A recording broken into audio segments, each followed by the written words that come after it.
Olá, como que vamos? Tudo bem com vocês? Esperamos sempre que sim, né? Todos nós nessa pandemia, que estamos aguardando aí o surgimento de uma vacina para que a gente possa se sentir um pouco mais seguros, né? Mas parece que as coisas vão melhorando. Então, hoje nós vamos ver a nossa 21ª aula do livro Aprendizes do Evangelho Primeiro Ano, ok? A Renata tendo feito já aí a parte A, eu agora vou falar um pouco sobre a parte B. Esta parte B que se começa com a transfiguração no Monte Tabor, ela tem até como explicação que a gente tenha ouvido antes aquelas explicações da aula 19 sobre fluidos que nós tivemos, né? Naquele vídeo nós explicávamos um pouco sobre a questão do perispírito e das questões fluídicas, né? Um material mais sutil, uma matéria mais maleável e sutil, que é moldável, inclusive, pela vontade do espírito, ok?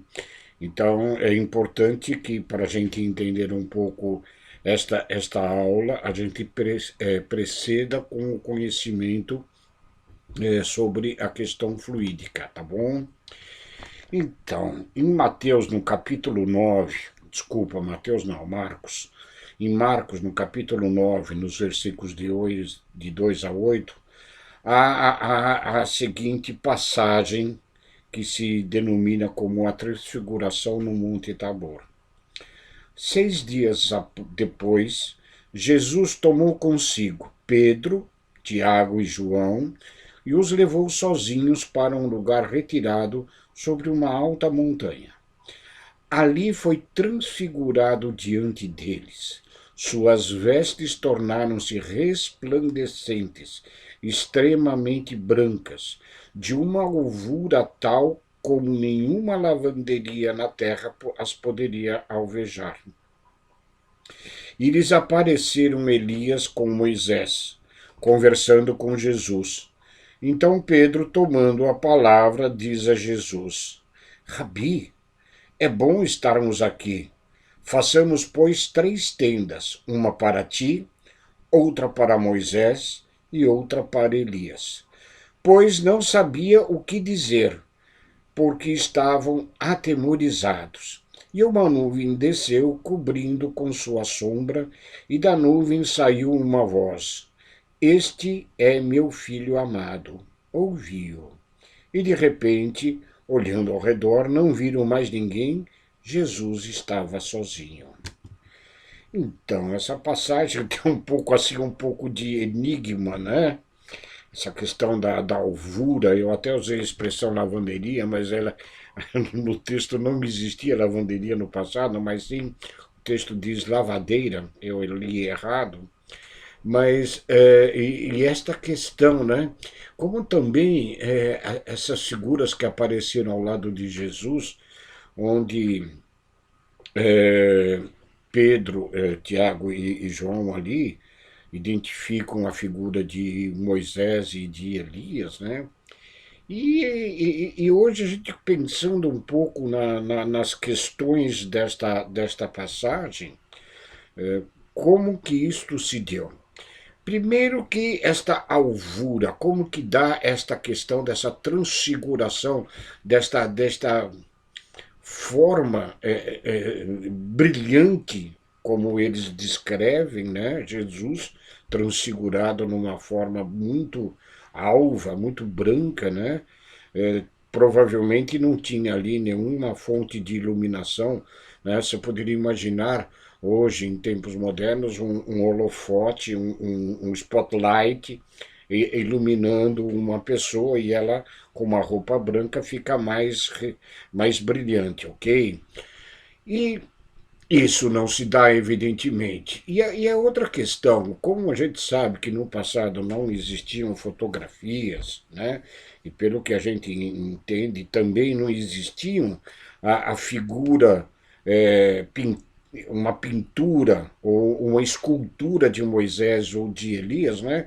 como que Pedro, Tiago e João, como que eles identificam que são estas figuras ali junto de Jesus, né?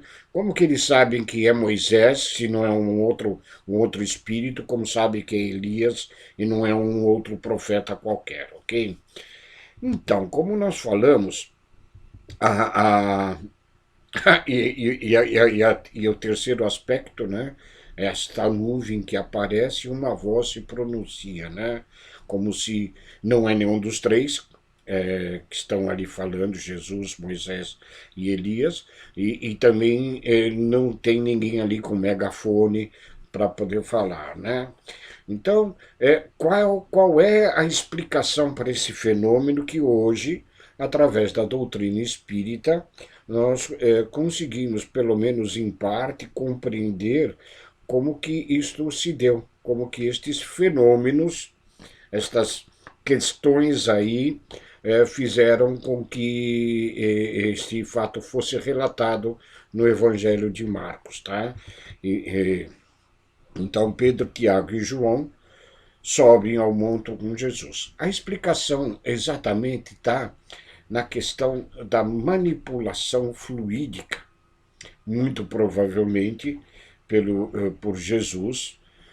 Nós sabemos que Jesus, encarnado, ele tinha um corpo físico, mas de uma, se podemos assim nos expressar, de uma sutileza de matéria muito mais aperfeiçoada, mas era uma matéria bruta como a que nós temos, mas até pela própria condição perispiritual de Jesus, como já deve ter sido, como foi dito aí pela Renata, essa condição perispiritual de Jesus é muito mais evoluída do que nós ainda em processos de desenvolvimento, tá? Inclusive de desenvolvimento de matéria fluídica, tá? Porque quanto menos evoluído é o espírito, a matéria pela qual ele está envolvido, ela é mais bruta, ela tem que ter mais substância, podemos assim dizer. Tá?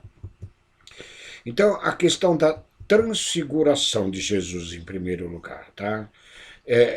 Nós sabemos hoje, pelos estudos da mediunidade, que um médium psicofonia ou psicografia, normalmente o seu perispírito se amplia além do corpo físico. A isso a gente denomina em aulas, para explicar essa sensação do médium que está em treinamento, como balonismo, né? Parece que ele cresce. As expressões que os alunos ou que o médium ele percebe que acontece com ele no momento da concentração e de entrar nesse transe é que ele está crescendo, é um balonismo, ele vai inchando, né? O que é isso? Isso é o seu perispírito se ampliando e de forma que vai captar e entrar em contato com o perispírito de uma entidade comunicante, ok? Se no simples fato da prática da mediunidade um médium consegue, e é natural que isso ocorra, para haver esse contato, né? Imaginem Jesus na sua magnificência, na sua pureza, né? A facilidade com que, pela sua mente, pela sua vontade, ele conseguiria fazer com que o perispírito que ele está utilizando para encarnar na Terra se ampliasse acima, além do corpo físico, que já tinha uma sutileza maior do que a dos nossos corpos, tá? Porém, matéria, sempre. Então, esta expansão fluídica perispiritual de Jesus fez com que os discípulos, apóstolos de Jesus, percebessem uma alvura, uma beleza transcendental. Tá? E essa alvura que Jesus dá a ela uma certa visibilidade, eu não sei se eu poderia dizer materialidade, mas visibilidade com certeza, né, faz com que esta transfiguração seja possível, né? Se o espírito normalmente ele consegue agir pela força do pensamento, um espírito da hierarquia de nosso mestre Jesus, né, o consegue fazê-lo com muito maior propriedade. Então essa transfiguração é feita pelo balonismo, que a gente estuda em mediunidade, por esta ampliação perispiritual de Jesus, fazendo com que a sua alma se revele aos olhos dos discípulos. Tá? E aí, como diz na nossa própria lição aqui, né, isso é uma comprovação feita por Jesus diretamente da existência de algo além da matéria, algo além do corpo físico, a sobrevivência do perispírito, da alma. Né?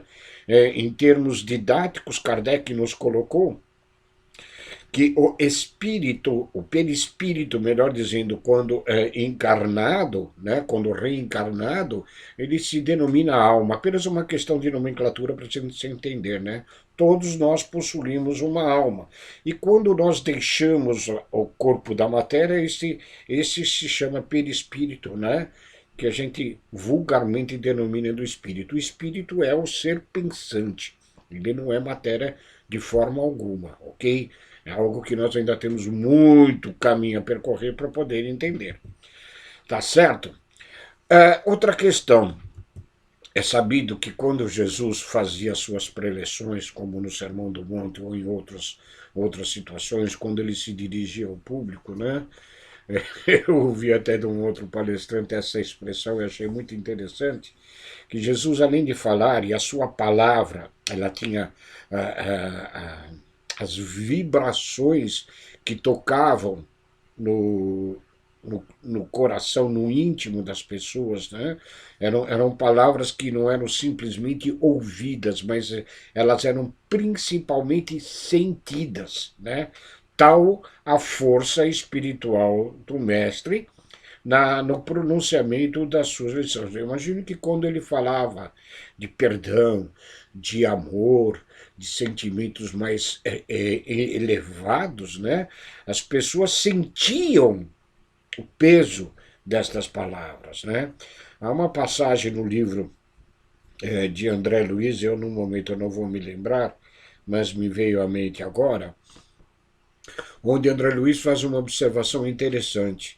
Ele, com aqueles instrutores lá de Nosso Lar, estão visitando uma casa espírita aqui na Terra, e numa semana eles estão lá presenciando os trabalhos, e tem um palestrante que está falando, e está dizendo uma preleção sobre determinado tema, e as pessoas lá, os assistidos, os ouvintes, estão lá prestando sua atenção, ok? E passa-se uma semana, eles retornam a esta mesma casa e um outro palestrante está fazendo a sua preleção. E aí André Luiz faz uma observação interessante, na qual ele pergunta àquele instrutor, eu não me lembro o nome dele nesta obra, mas ele pergunta o seguinte, André Luiz, é interessante, semana passada estivemos aqui, um palestrante falava, e a gente percebia que a assistência, os ouvintes estavam como que distraídos, não prestando muita atenção. E hoje nós estamos percebendo que estas pessoas se encontram como que imantadas ao que vem dizendo este nosso palestrante, ao que esclarece aquele instrutor André Luiz de que quando um orador ele prega aquilo que ele pratica, quando ele fala sobre o que ele já faz, as palavras têm um outro peso. As palavras têm uma outra vibração que fazem com que elas se tornem verdadeiras e não apenas sons, ok?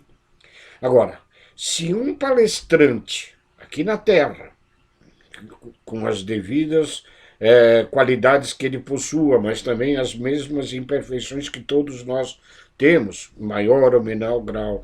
Ele já consegue, na prática do Evangelho de Jesus, ao falar, emitir estas ondas sonoras com maior convicção. Imagine Jesus ao falar sobre todos os assuntos, né?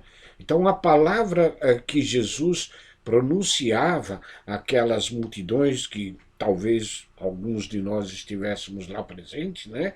Elas tinham uma percepção quase que física para nós. Não eram simplesmente sons, eram sentimentos, ok?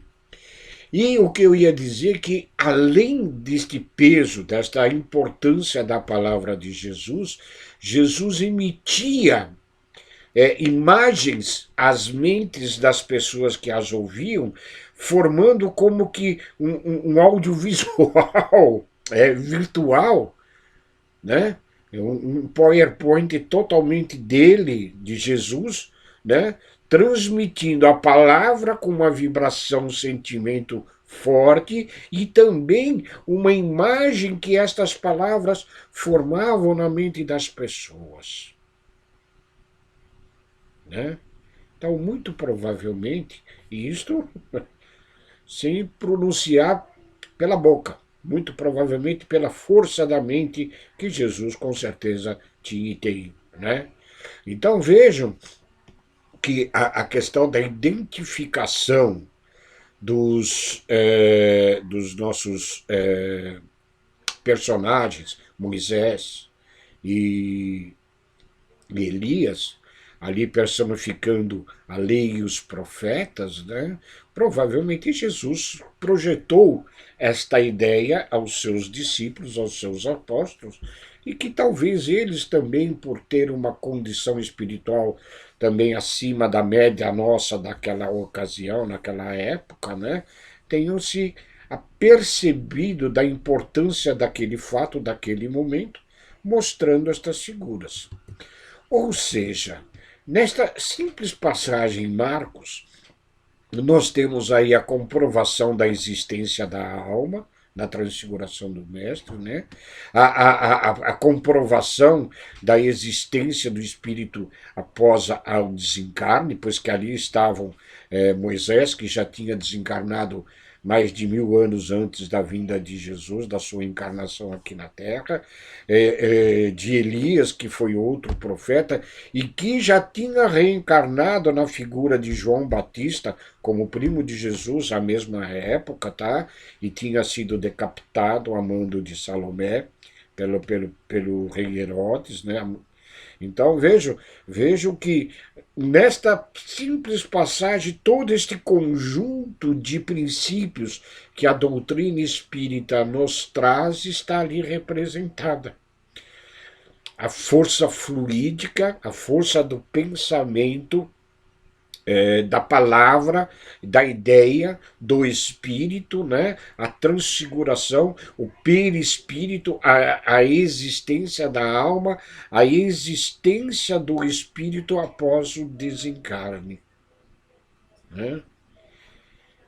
Evidentemente, em outras eras, com outras escolas religiosas, em outras encarnações nossas, nós não teríamos tido esta compreensão, este entendimento, que hoje se dá, se é possível, até pelo próprio esclarecimento da doutrina codificada por Kardec dos espíritos, né? Mormente no livro dos espíritos. Então, toda aquela questão que nós falávamos em vídeo anterior, sobre a questão do fluido, então ele é uma série de fatores, de elementos materiais sutis, moldáveis, manuseados pela força do pensamento do espírito. E também o outro fenômeno aqui visto, da qual eu inclusive já fui testemunha em uma casa espírita, onde tinha no passado, não sei se ainda hoje tem, as sessões de materializações, aqui em Interlagos, o Templo do Cristianismo Espírita, Templo do Cristianismo Espírita, o TCE, onde havia uma construção própria para os efeitos físicos, né? Tínhamos ali dois irmãos médios de efeitos físicos que eles faziam algumas sessões de estudos e de demonstrações da espiritualidade. E o efeito aqui da nuvem, aquela voz, este é meu filho predileto, ouviu, né? Então, é um efeito que é denominado, nos estudos da mediunidade, de voz direta. Este efeito, como que é produzido? É pelas forças fluídicas moldada pelo espírito que vai comunicar, o espírito comunicante, ele molda o aparelho fonador, ele molda a parte interna da garganta, com os fluidos extraídos do ectoplasma do médium de efeito físico, fazendo com que, através desta garganta materializada, esta forma mais materializada mesmo do fluido, consiga produzir som com a passagem do ar e da vontade do espírito comunicante. Tá? Este efeito eu presenciei uma vez, né, mas eu assisti diversas sessões, eu frequentava aquela casa e eu assisti diversas sessões de materialização, que são muito interessantes, né? Até como o estudo da fenomenologia. Mas é este o efeito desta parte que diz que dentro da nuvem se ouviu esta voz dizendo: Este é meu filho amado, ouviu, ok? Então nós temos nesta passagem, e aqui na nossa lição vai haver a série de esclarecimentos a respeito destas questões, né? Sobre a transfiguração, e uma coisa que não é dita aqui, mas que me chamou a atenção é como que os três apóstolos de Jesus, né, não tendo como reconhecer os espíritos que apareciam ao lado de Jesus, sabem que Moisés e Elias, né? Então, é esta a explicação. Então aqui ele fala, e aqui no final da lição, é uma lição um pouco mais curta, né? Ele vai falar sobre o fenômeno da voz direta, né? E aqui está escrito: o ectoplasma é matéria plástica sensível às criações mentais que se exterioriza no médio e é essencial à produção dos fenômenos do efeito físico. Tá? Outra questão que a gente tem que observar no estudo da própria doutrina é que estes fenômenos ocorreram, principalmente com a aparição e a materialização de Moisés e Elias, né? Muito provavelmente um dos discípulos de Jesus, um dos apóstolos ali, ou todos ali, ou talvez de algum médio ali que não estivesse tão próximo, né? Este efeito só era necessário, só era possível, imaginamos, pela condição da existência de médium de efeitos físicos, da qual ali foi utilizada para a aparição destes dois espíritos, destes dois grandes profetas, Moisés e Elias. Tá? Porque se assim não fosse, nós estaríamos diante de leis que não seriam totalmente eternas. Tá? Então, para haver a materialização, é necessário a existência de médios de efeitos físicos. Naquela ocasião não sabíamos disso, muito provavelmente os discípulos do Mestre Jesus também não, mas que sim, hoje, pelo estudo da doutrina, nós entendemos que, de alguma forma, ali havia a a disponibilidade de ectoplasma de algum médium de efeito físico, da qual foi utilizada para a aparição desses dois espíritos. A condição do aparecimento e da transfiguração do Mestre Jesus é diferente, até pela excelsitude do espírito do Mestre. Tá? Ali era o próprio perispírito em expansão. Tá? Não é propriamente uma materialização.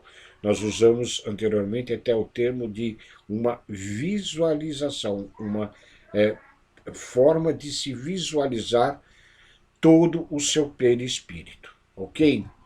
E nessa lição termina com uma reflexão de Emmanuel sobre esse episódio no Tabor. Isso se encontra na obra O Consolador, na questão 312. Contemplamos a grande lição de que o homem deve viver a sua existência no mundo sabendo que pertence ao céu. Ok? Ou seja, é aquilo que dizíamos, né? A existência do Mestre na Terra, vivendo como um homem, encarnado, mas pertencente à espiritualidade. Que tudo aquilo que foi visualizado, ainda a matéria sutilíssima, né? Pela própria evolução espiritual das entidades aqui apresentadas, ok? Eu espero que tenha ficado claro e, como sempre, a gente se encontra à disposição de qualquer um para que possa transmitir a sua ideia, o seu ponto de vista, tirar alguma dúvida, ok? Fiquem com Deus e até a próxima semana, na próxima aula. Um beijo a todos.